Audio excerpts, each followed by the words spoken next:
Hello बच्चों, आज हम कक्षा 7वीं का विषय हिंदी पाठ 7वां जहाँ चाह वहाँ राह यह जो पाठ है इस पाठ को हम पढ़ेंगे। तो इस पाठ के लेखक का नाम है अनुराधा मोहिनी। तो हम सबसे पहले उनका परिचय कर लेते हैं लेखक का। उनका जन्म जो है 21 सितंबर 1961 नागपुर यानी कि हमारे यही के हैं। तो परिचय में कहा है उन्होंने अनुवाद के क्षेत्र में अनुराधा मोहिनी जी ने अमूल्य योगदान दिया है। तो उन्होंने विविध परिभाषित कोशों की निर्मिति में भी सहभाग उनका रह चुका है। वैचारिक एवं ललित पुस्तकों का संपादन उनके द्वारा किया गया है। ये जो कहानी है इसमें लेखिका ने संकल्प शक्ति और उसके समुचित क्रियान्वयन, इससे असंभव काम को भी संभव करने की इस पाठ से हमें प्रेरणा मिलती है। तो बच्चों, इस पाठ में हमें यह सीख दी गई है, बताया गया है कि यदि अगर मनुष्य के मन में किसी काम करने की इच्छा हो तो वह बड़े से बड़ा काम भी सफलतापूर्वक कर देता है। जैसे कि यह एक छोटा सा कोई एसंबा नाम का गांव होता है जहाँ पे गांव के बीचों बीच एक नाला बहता है। हर साल बरसात के दिनों में बच्चे नाला पार करके पाठशाला नहीं जा पाते। जब जब नाले में बाढ़ आती वे पाठशाला नहीं जा पाते। बच्चों ने आपस में सलाह करते हैं और नाले पर पुल बनाने का निश्चय करते हैं। गांव के सब लोगों से चंदा इकट्ठा करके सामग्री खरीदते हैं, सब जानकारी इकट्ठा करके, और बुजुर्ग के अनुभव से वे लाभ उठाते हैं। गांव के सभी लोगों ने विद्यार्थियों का साथ दिया और 15 दिनों के भीतर सामूहिक श्रमदान से इस एक पुल अच्छे से पुल का निर्माण किया। तो यह जो समस्या है उस समस्या पर निवारण इस पाठ के द्वारा उन्होंने की है। देखो, हम इसे विस्तार से पढ़ेंगे। क्या होता है, एक गांव होता है एसंबा नाम का। पाठशाला की जब मतलब हर गांव में एक पाठशाला होती है, पता है तुम्हें। और तुम जैसे ही बच्चे वहां पढ़ते हैं तो एक दिन क्या होता है, धुआंधार बरसात हो रही होती है और बरसात में वर्षा के कारण प्रार्थना जो है वह मैदान पर न होकर कक्षा में होती है, जैसे कि हमारे यहाँ होती है। उपस्थिति लेते हुए गुरु जी देखते हैं कि आज कक्षा में बहुत कम विद्यार्थी हैं। आज इतने विद्यार्थियों के अनुपस्थित रहने का क्या कारण हो सकता है। तो उन्होंने बाकी विद्यार्थियों से जब पूछा तो सबने एक ही स्वर में जवाब दिया कि वही नाला गुरु जी जो हर बार की तरह कारण होता है, एसंबा गांव के बीच से जो बहता है। तो गांव की बस्ती नाले के एक तरफ और दूसरी ओर पाठशाला, जिससे अगर गांव के लोगों को पाठशाला जाना भी हो तो नाला पार करके जाना होता है। कुछ लोग गांव की खेतियां भी उस तरफ है पाठशाला की तरफ। बड़े बुजुर्ग वह नाला पार करके तो निकल सकते हैं अपने गाय भैंसों को बैलों को लेकर, मगर बच्चे वहां नहीं जा पाते। विद्यार्थी को लिए ये मुमकिन नहीं है।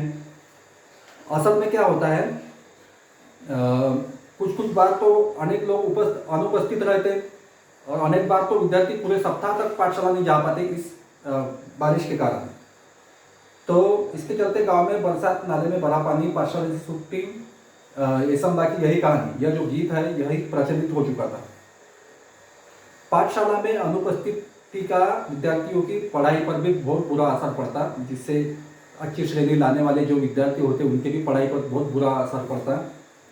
तो ऐसे में बच्चे करते भी क्या, मार्ग असंभव था, पर असंभव में मूल शब्द कौन सा होता है, संभव। एक दिन क्या होता है, यही संभावना एक काम कर जाती है कि हुआ ऐसा कि एक दिन भारी वर्षा शुरू होती है, अधिकांश विद्यार्थी पाठशाला नहीं जा पाते हैं। तो दोपहर बाद थोड़ी बरसात रुकने पर सभी बच्चे इकट्ठा एक जगह पर जमते हैं और वह आपस में चर्चा करते हुए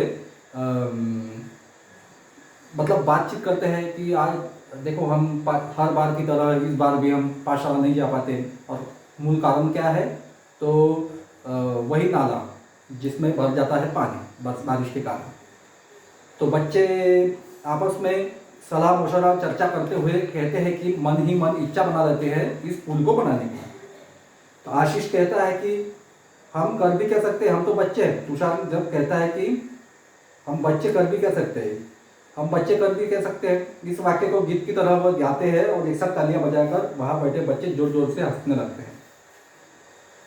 तो इस पर हंसो मत, कोई कुछ कर सकता है तो वह हम ही हैं, बच्चे निर्धार करते हैं, एक निश्चय करते हैं। और यह स्वर दामिनी कहती है, हर समस्या का निदान संभव है। प्रकृति ने विचार करने के लिए हमें क्या दी है? बुद्धि। और मुझे विश्वास है कि हम सब मिलकर विचार करेंगे तो कोई ना कोई रास्ता अवश्य मिलेगा।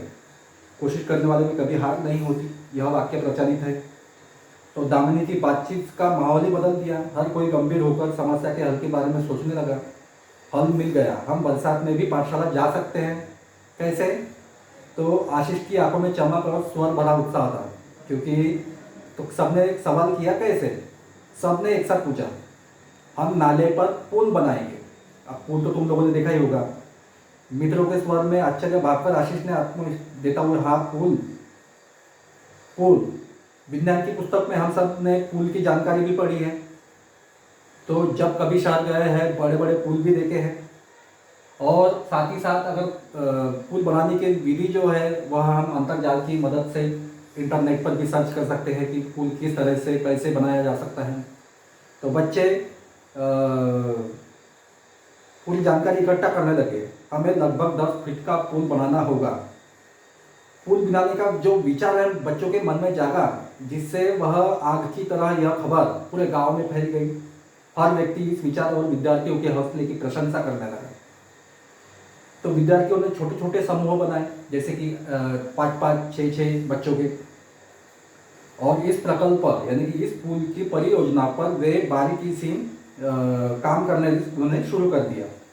सामग्री की सूची बनाई, जिन जिन सामग्रियों की जरूरत थी किसे पुल बनाने के लिए। सामग्री खरीदने के लिए 20-20 रुपये इकट्ठा भी करना आरंभ किया गया। अब तक पाठशाला के शिक्षक और गांव के लोग भी सहायता के लिए आगे आ गए। गांव के जो लोग जो गांव में रहते हैं, स्थानिक लोग और शिक्षक लोगों ने भी इसमें सहभाग लिया।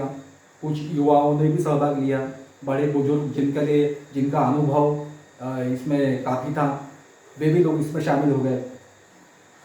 तो संगठित प्रयासों ने काम आकार लेने लगा। सीमेंट के पाइप जो है वह खरीदे गए, पत्थर इकट्ठा किए गए, ईंटें खरीदी गई, बंजर जमीन से मिट्टी खोदी गई।